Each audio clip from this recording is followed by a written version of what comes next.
قرآن پاک کی آیت ہے کہ اللہ تعالیٰ نے جنوں اور انسانوں کو صرف اور صرف اپنی عبادت کے لیے پیدا کیا ہے. یعنی ہمارے ذہن میں عام طور پر عبادت کے لفظ کو سن کے جو تصور آتا ہے وہ یہی ہے کہ ہاتھ میں تسبیح پکڑ لو، نماز پڑھ لو، روزے رکھ لو یا نوافل ادا کر لو تو یہی صرف عبادت ہے.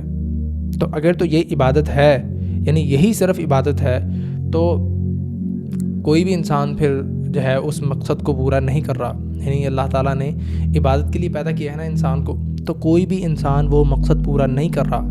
تو کیا ایسا ہی ہے؟ نہیں، ایسا نہیں ہے. کیوں؟ کیونکہ ہم نے عبادت کا بہت چھوٹا مفہوم سمجھا ہے. عبادت کے ورڈ کو ہم نے بڑا نامکمل جو ہے اس کو سمجھا ہے، پوری طرح اس کو سمجھا نہیں ہے. عبادت ہر وہ چیز عبادت ہے جو آپ اللہ تعالیٰ کی اطاعت، اللہ کے رسول صلی اللہ علیہ وسلم کی اطاعت کرتے ہوئے کرتے ہیں. یعنی ہر وہ عمل جو آپ اللہ کی مرضی کے مطابق کرتے ہیں وہ عبادت ہے. پھر آپ جو کھاتے ہیں عبادت ہے. یعنی میں آپ کو مثال دیتا ہوں کہ آپ کاروبار کرتے ہیں، اللہ نے کہا کہ جھوٹ نہیں بولنا، فراڈ نہیں کرنا، دھوکہ نہیں دینا، آپ نہیں کرتے، اللہ کی مرضی کے مطابق اپنے کاروبار کو چلاتے ہو تو آپ عبادت کر رہے ہو. آپ کا کمانا عبادت ہے، آپ کا اپنے بچوں کو کھلانا عبادت ہے. آپ جاب کرتے ہو بڑے انصاف کے ساتھ، ایمانداری کے ساتھ، کوئی رشوت نہیں لیتے، کوئی غلط کام نہیں کرتے، آپ عبادت کر رہے ہو. آپ اسٹڈی کرتے ہو یہ سوچ کے کہ میں بڑا ہو کے انسانوں کی خدمت کروں گا، مسلمانوں کو فائدہ دوں گا، یعنی اچھی چیز سوچ کے، تو آپ کا پڑھنا بھی عبادت ہے. یعنی آپ دنیا میں کوئی بھی کام کرتے ہو، حتیٰ کہ حدیث میں آتا ہے کہ اپنی بیوی سے جنسی تعلق قائم کرنا بھی عبادت ہے.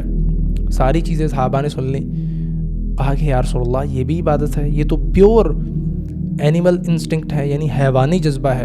یعنی ہمارا جو وجود ہے حیوانی، اس کی نیڈ پوری کرنا بھی عبادت ہے. اس میں تو کوئی روحانیت کا عمل دخل نہیں ہے کہ یہ بھی عبادت ہے.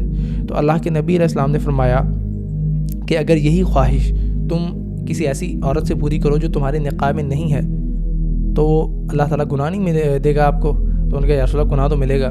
تو آپ نے فرمایا پھر اللہ تعالیٰ تمہیں ثواب بھی دے گا کہ تم گناہ کے کام کو چھوڑ کے، حرام رشتے کو چھوڑ کے حلال رشتے کی طرف، اللہ اور اس کے رسول کی اطاعت کرتے ہوئے حلال رشتے کی طرف آئے، پراپر نکاح کیا، اس عورت کو اپنے لیے حلال کیا، پھر اس کے ساتھ تعلق قائم کیا، یعنی اللہ کی مرضی کے مطابق چلے، تو عبادت ہے. ٹھیک ہے، تو عبادت کا تصور یہ ہے. ٹھیک ہے، آپ اس طرح سوچ کے اگر زندگی گزارو کہ اللہ کی مرضی کے مطابق زندگی گزارنی ہے تو آپ کا چلنا بھی عبادت ہے. آپ کا پھرنا، آپ کا سونا لیٹنا، آپ کا کام کرنا، بیوی بچوں کے ساتھ ٹائم گزارنا، دوستوں کے ساتھ ٹائم گزارنا، ٹھیک ہے، جو سوشل معاملات ہیں اس میں حصہ لینا، سوشل ایکٹیویٹیز میں حصہ لینا، سارے کام عبادت ہیں.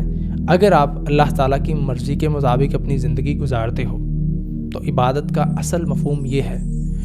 اگر اس مفہوم کے مطابق دیکھا جائے تو ہم کامیاب ہو سکتے ہیں. یعنی جو مقصد ہے ہماری زندگی کا عبادت، جو میں نے شروع میں آیت بتا چکا ہوں، تو پھر ہم اس پہ پورا اتر سکتے ہیں.